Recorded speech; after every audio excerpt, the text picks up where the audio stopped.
Seorang wanita yang sudah berumah tangga mengadu kepada ayahnya. Ayah, suamiku tidak jujur dalam masalah keuangan. Dia tidak pernah cerita berapa pendapatannya dalam sebulan.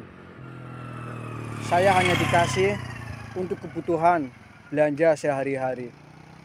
Apakah harus dipertahankan rumah tangga seperti ini?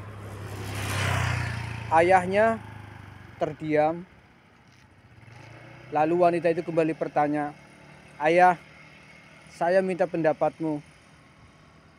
Haruskah dipertahankan rumah tangga ini ketika suami saya tidak jujur masalah keuangan?" Ayah itu mendesah.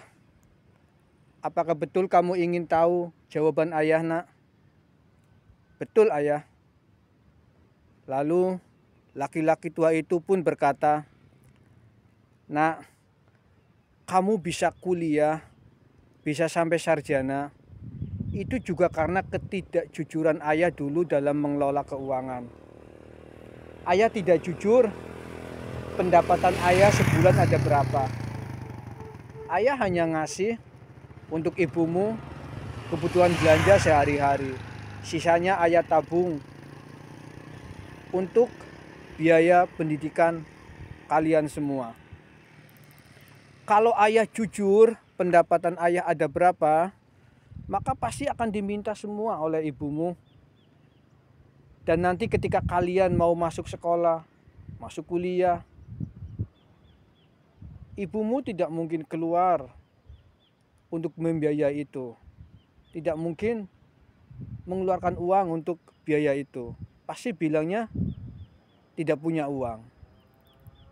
Atau kemungkinan yang sudah bisa terjadi, kalaupun dia keluar uang, seakan-akan uang itu uang dia sepenuhnya. Seakan-akan yang berjasa bisa menyekolahkan kamu adalah dia, bukan ayah. Sehingga ayah seakan-akan tidak punya peranan apa-apa ketika uang itu dari ibumu dan diakui uang ibumu.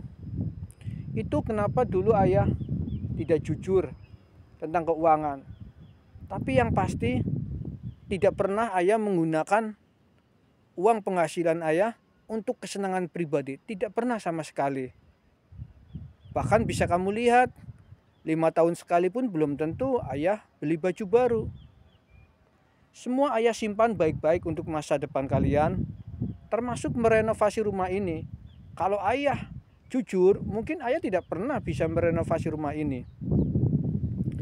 Nah, para wanita, dari kisah ini bisa kalian ambil kesimpulan bahwa kalau kalian ingin suaminya jujur dalam hal masalah keuangan, maka kalian pun harus amanah.